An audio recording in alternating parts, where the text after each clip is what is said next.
number you have dialed is not in service at this time.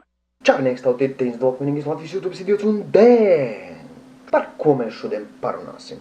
Es jau uztaisīju vienu video šodien un es vēlos uztaisīt vēl vienu par vienu citu tēmu. Šokar es gribu būt kreatīvs.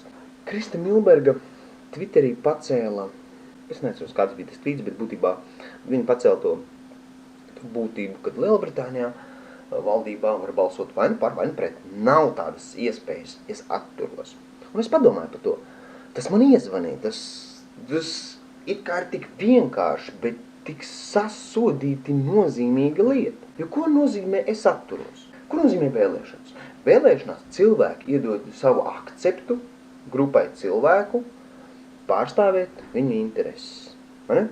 Ja ir grupa cilvēku un galā deputāts, kurš pārstāv viņu intereses, tagad vai tas deputāts par kādu jautājumu balsot pār, viņš piekrīt, viņš uzskata, ka tā cilvēka grupa ir pār tādu jautājumu, vai viņš ir pret.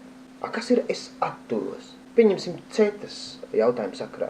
Kad tie cilvēki tev iedeva mandātu, lai tu neizteiktos viņu vārdā. Kas tas ir? Es atturos. Ko tas nozīmē? Ko ar to tu esi pateicis saviem vēlētājiem? Deputāta kungs. Es atturos. Kas tas ir? Tas nekas nav. Tu neko neesi pateicis. Tas lieliski parāda, ka mūsu valstī, politikā, ir izveidota lieliska balsošanas mašīna. Padomājiet, kāpēc deputāts varētu balsot es atturos? Ja viņš nepiekrīt, tad viņš balsot pret, vai ne? Ja viņam nav viedokļi, ko tu tur dari? Ja tev nav zināšana, tāpēc tu atturies. Atkal, ko tu tur dari? Kāpēc tu pārstāv tos cilvēkus, kas tev iedeva tiesības viņus pārstāvēt? Tu pārstāv sabiedrības viedokli, un sabiedrība konkrētā kaut kādā jautājumā, vai nu par, vai nu pret. Demokrātiski principi, ko te labi, visi tajā grupā, kuri tev iedeva iespēju viņus pārstāvēt, varbūt nebūs viennozīmīgi par to vai citu jautājumu. Bet tā vai tā, pēc demokrātijas principiem izejot, vairākums tās cilvēku grupas, kas pa konkrētu partiju vai konkrētu cilvēku ir nobalsojuši, uzskata vai nu tā, vai nu savādāk. Galvenajos vilcienos. Kas ir es atturos? Var kāds man to paskaidrot? Varat man paskaidrot komentos, kā jūs uzskatāt, ko nozīmē es atturos? Es ļoti labprāt dzirdētu jūs komentus šajā sakrā. Es ceru pacelt šito tēmu, tiekoties ar maniem domu biedriem no eiroskeptiķiem.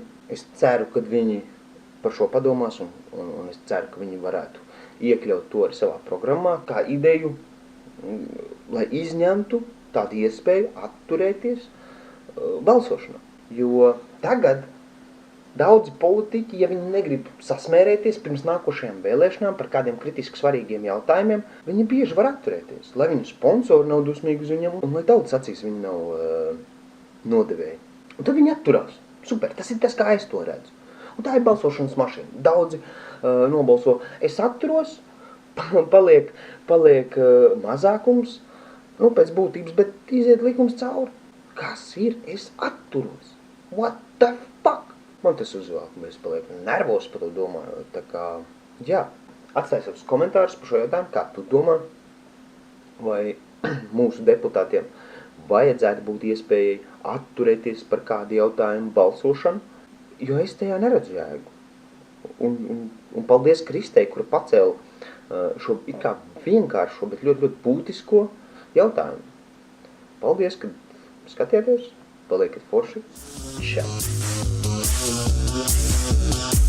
Šitā būs brīvā runa vecīt, jo citu dzirdēt tev tagad patreiz nespīd. Es esmu vienkārši, man visu piedrās, tas man nokurīs, tāpēc arī man te liekas, ka mani vēro, ka mani klausās, kad es esmu tik kā mēs te tagad pļaustos, ne pats savā istabā jārevs te raustos, tas skatīties pa logu, jo tur būs šausmās, plūdi cilvēku jūrā un visi pateiks, čalīt, kur tu esi bijis nolīdis, es apsveicu, tu esi diezgan drāmā cejā, un tagad laižam dejā.